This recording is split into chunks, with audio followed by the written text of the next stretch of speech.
guys, how's it going? Tis back again with episode number 13 of the Dortmund career mode. Unlucky for some, but hopefully not for us, as we head into our Deutsche Pokal fourth round game. I think it's a fourth round game against Borussia Mönchengladbach. Now, we haven't played them in the league yet, as far as I can remember, but they are a very, very decent side. So we're going to have our work cut out. They've obviously got a lot of threat up top with players such as Luke de Jong in the strike force, and we found it pretty hard going, to be completely honest. The ball was kind of pinging around a bit in the first half.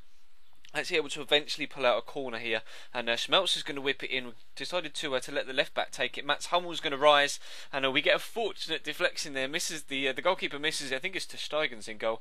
The goalkeeper misses it, hits the defender in the shin, and fortunately rebounds into the goal rather than wide for another corner. But after that point, it was all Borussia Mönchengladbach. We were under a lot of pressure. They had that clear chance there in the last few minutes of the first half, but we were able to go in at half-time with that 1-0 lead intact. But again, second half, they came at me again, and really bad, woeful finishing on their part, especially there. So I made a couple of changes, brought on Bender for Goetze just to try and solidify in the middle, and then Rodrigo on for Lewandowski, trying to add that little bit of a pace injection up top to maybe use the counter-attack to our full advantage, but they just had more and more chances. And here Hanke, or Hanky, I don't really know how to pronounce that, again fires well wide. Probably could have taken that a little bit further on as well. So we were fortunate that they were so wasteful in possession and wasteful with their chances. As you can see on screen, they had 6 chances throughout the game and not a single one was on target. Fortunately for us, that was enough to put us through to the next round, and it is going to be the quarter-final round, as you can see on screen. And there are still some very good sides in the competition. As we go from top left, we've got Schalke, Bayer Leverkusen, Bayern Munich, and then I think that's Energy Cottbus, Eintracht Frankfurt, Werder Bremen, and Wolfsburg. So a lot of very good teams in the quarter-final rounds. Have to wait and see who we get drawn against. But it is January transfer window time now. As I said earlier on in the season, I am definitely getting rid of Mario Götze. I don't like the way he feels. I don't like the way he plays. He hasn't been effective enough for us, and that is just £30 million sat there waiting to be recouped. So hopefully we get a decent offer for him. I am actually going to put Błaszczykowski up for sale as well.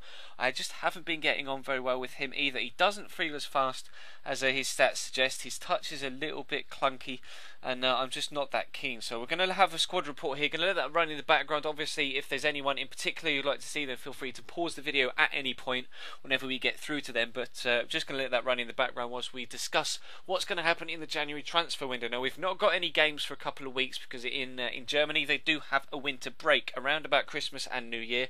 So the last game was on the 19th, that Deutsche Pokal game, and we don't actually have another game until the 14th, I think, of January.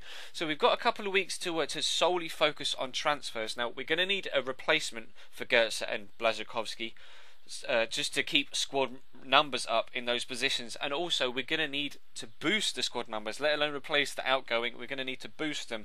We're going to need probably another striker, although Sheba is our third choice, but he's not good enough, I don't think. Niang is doing all right on the right hand side, but I'm going to need a first team winger. Really am going to need a genuinely good first team winger as well, because Grosskreutz has been chipping in very nicely with goals from the left hand side, but we need more of an impact on the right hand side. Piszczek is doing a lot of the work from right back, and it is leaving me vulnerable when it comes to the defensive side of things. So I'd like a right midfielder.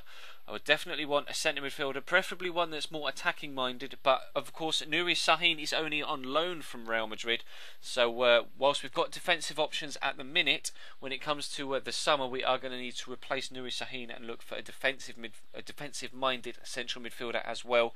And if we can bring in any sort of defenders, a very good centre back, or a replacement, not replacement, but a deputy for Piszczek as well, because we've got Oliver Kirsch, but he's really not very good, and he's getting on a bit as well. So that is going to wrap this one to a close, guys. I won't play any more career mode until I've got some feedback on this video and I can dive into the transfer market, and hopefully we can get some funds raised up from the sale of Goetze and Błaszczykowski. But thank you very much for watching, guys. Please do feel free to leave the video a like. I apologise this one's a little bit shorter, but I wanted your feedback before we progressed any further forward. So links on screen in the big window to the previous video from this series, and in the little window to a random video from earlier on in the week on this channel. So thank you very much for watching, guys, and I will see you next time.